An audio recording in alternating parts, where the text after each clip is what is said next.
Peace. Encouraging Christians connection once again. Welcome you all in my channel, Anugrah and Visions. Today I will talk about the horseman. Let's see its role in our Holy Bible. The white horse and rider, first of the four horsemen of the Apocalypse, have long puzzled students of Bible prophecy. What are they? When do they appear? Billions remain in complete ignorance of the truth and importance of what the white horse represents. But the mystery is understood. The Bible and history clearly identify this horse and rider. You can understand their meanings. The white horse, many shall come in my name. The red horse, you shall hear of wars. The black horse, there shall be famines. The pale horse, there shall be pestilences. Sometimes God chooses to use common experiences or activities as symbols or analogies in His Word. This is done to help human minds comprehend what is being described. God's selection of analogy makes the video on the four horsemen easier to understand, especially for those who have ridden horses. As we begin the subject of the Revelation 6 horses, with horsemen, fix in your mind this animal's physical prowess. Bear in mind that for much of history, including the age of the writing of the New Testament, horses were man's preferred means of transportation, for rapid travel, communication and, in the case of armies, invasion and conquest. The horse and rider are virtually inseparable from a place within every picture of history. God knows this. Hence His choice of analogy. For the past 2,000 years, millions have sought to understand the so-called four horsemen of the Apocalypse described in Revelation 6. Much written about, and seen in Hollywood films, none grasp their true significance. Religionists have crafted their own explanations, but have all ignored important clues in properly understanding what these symbolize. Who exactly are these four horsemen mentioned in the book of Revelation? What do they have to do with the end times? Here is a biblical look of what these four horsemen might mean. The Apocalypse. The word apocalypse means a prophetic warning or disclosure or a revelation, a revealing, of a coming event of great importance. The Greek word for apocalypse is apocalypsis and means an uncovering. It is like lifting a curtain or a veil so that something that was previously unknown or unseen is now seen and has been revealed for all to see.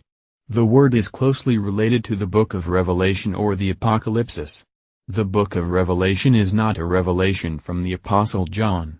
He only wrote it, but it is actually the revelation of Jesus Christ, which God gave him to show to his servants the things that must soon take place. He made it known by sending his angel to his servant John, Rev 1:1. This is the book that contains the so-called four horsemen. The four horsemen and Jesus' revelation. There is a striking similarity to the book of Revelation's four horsemen and Jesus' Olivet prophecy. Since both are from Jesus, we should not be surprised. What is surprising is the prophecy that Jesus gives of the end times in Matthew 24 and 25 and in Revelation chapter 6 are amazingly similar.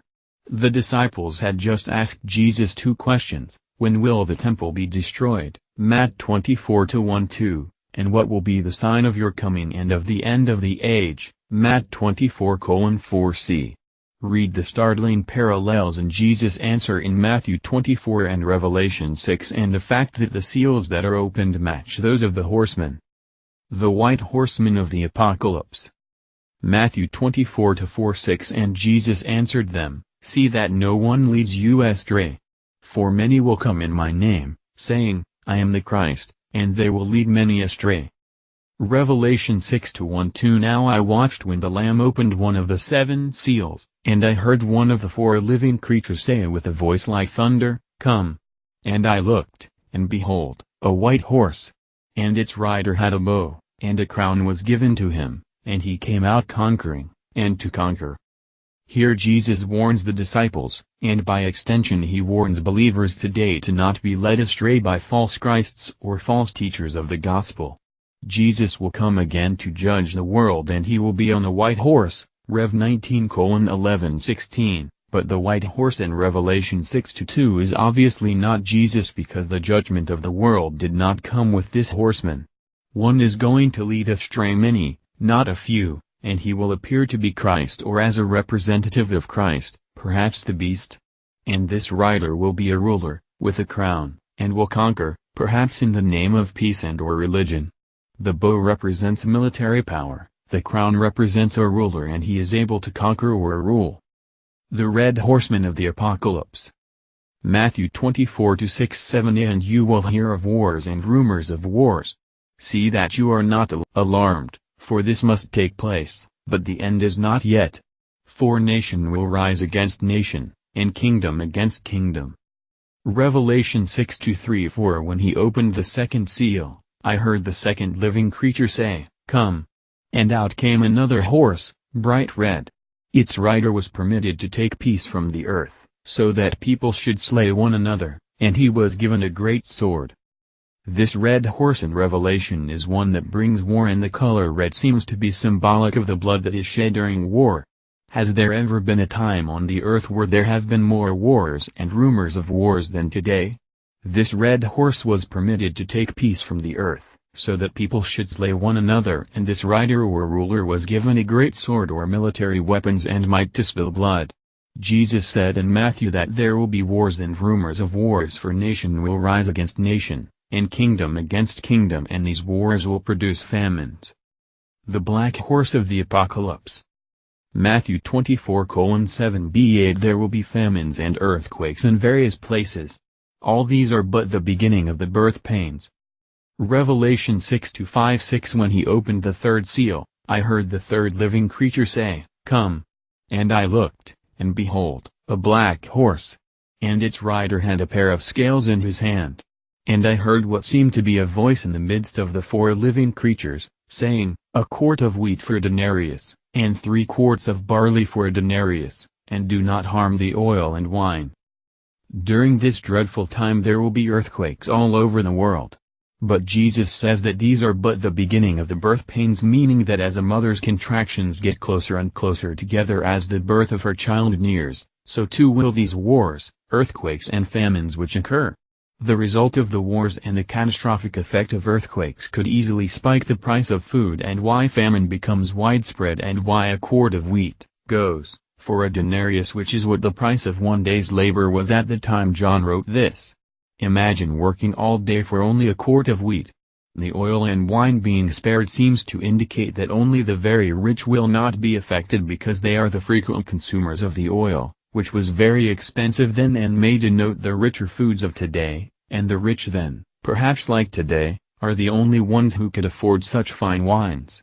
The rich are not yet touched by the famine and hyperinflation that the earthquakes and the wars have caused. The pale horse of the Apocalypse. Matthew 24:8-10. All these are but the beginning of the birth pains.